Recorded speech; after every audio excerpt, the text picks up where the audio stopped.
Hello friends, कसे आहात सगळे? तुमचं आपल्या चॅनेलवर मनापासून खूप खूप स्वागत. चला तर मग आज आपण बनवूया घरच्या घरी कोल्हापुरी अशी चटकदार आणि झणझणीत अशी मिसळ. रेसिपीला सुरुवात करण्याआधी तुम्ही जर चॅनलला सबस्क्राईब केलं नसेल तर सबस्क्राईब करा आणि त्यासमोरील बेल आयकॉनही प्रेस करा, म्हणजे मी अपलोड केलेल्या प्रत्येक रेसिपी सर्वात आधी तुमच्या मोबाईलवर येतील. चला मग रेसिपीला सुरुवात करूया. तर मी इथे गॅसवर कढई ठेवली गरम करण्यासाठी.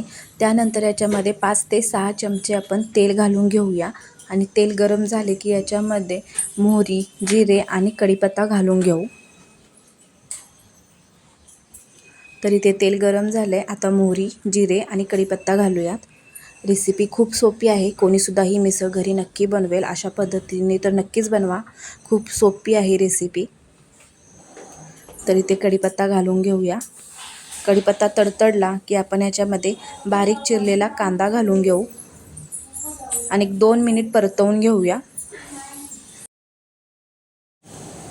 कांदा परतून झाला की याच्यामध्ये बारीक चिरलेला टोमॅटोसुद्धा घालून घेऊ.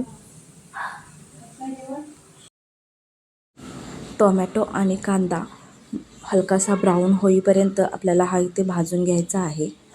आता मी मिक्सरच्या भांड्यामध्ये सुकं खोबरं, आल्याचा एक तुकडा, सोललेल्या लसणाच्या 4-5 पाकळ्या आणि एक कांदा अशी बारीक पेस्ट बनवून घेतली आहे. ती मी याच्यामध्ये घालून घेते आणि परतवून घेऊया ही तेलामध्येच.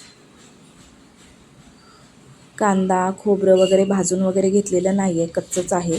तसंच मी मिक्सरला पेस्ट बनवून घेतली होती, ती याच्यामध्ये घालून घेऊया. कलर बघू शकता आता 3 ते 4 मिनटामध्ये किती चेंज झालेला आहे. आता आपण याच्यामध्ये 1 चमचा लाल तिखट आणि अर्धा छोटा चमचा हळद पावडर घालून घेऊया आणि परतवून घेऊया. त्यानंतर याच्यामध्ये 1 चमचा एव्हरेस्टचा मिसळ मसाला घालून घेते. मिसळ मसाला नसेल तर पावभाजी मसाला किंवा गरम मसाला घातला तरी चालेल. त्यानंतर अर्धा चमचा धनिया पावडर घालून घेते. आता आपण हे मसाले परतवून घेऊया. काही ठिकाणी मिसळ ही मुगाची सुद्धा बनवली जाते, तर आपण इथे मटकीची बनवतोय. तर आता इथे मी मोड आलेली मटकी घालून घेते आणि त्याच्यानंतर याच्यामध्ये मी थोडेसे हिरवे वाटाणेसुद्धा घालणार आहे. तर मी इथे अर्धी वाटी हिरवे वाटाणेसुद्धा घालून घेते. आता आपण हे दोन्ही मिक्स करून घेऊया मसाल्यांमध्ये आणि 4 ते 5 मिनिट आपल्याला असंच परतवून घ्यायचं आहे.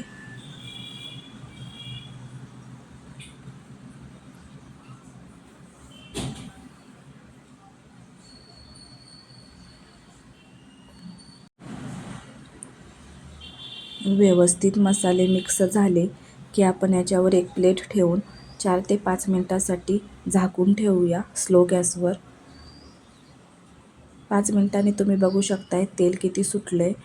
आता पुन्हा एकदा परतवून घेऊया आणि ज्या मिक्सरच्या भांड्यामध्ये आपण वाटण बनवलं होतं त्याच्यामध्ये थोडंसं पाणी घालून आपण याच्यामध्ये पाणी ओतून देऊ आणि याच्यामध्ये आता आपण गरम पाणी घालणार आहोत. गरम पाणी घातल्यामुळे मिसळला तर्री छान येते. बघूच शकता आता गरम पाणी घातल्यानंतर तर्री किती छान आली आहे. आता आपण याच्यामध्ये चवीनुसार मीठ घालून घेऊया आणि कोथिंबीर तर झालीच पाहिजे.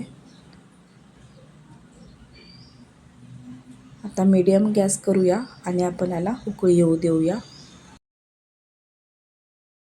गरम पाणी घातल्यामुळे लगेचच उकळी येते.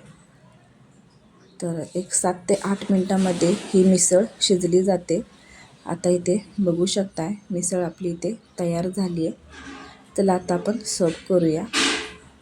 कांदा, फरसाण आणि मिसळ आणि त्यासोबत पाव अप्रतिम अशी चव लागते.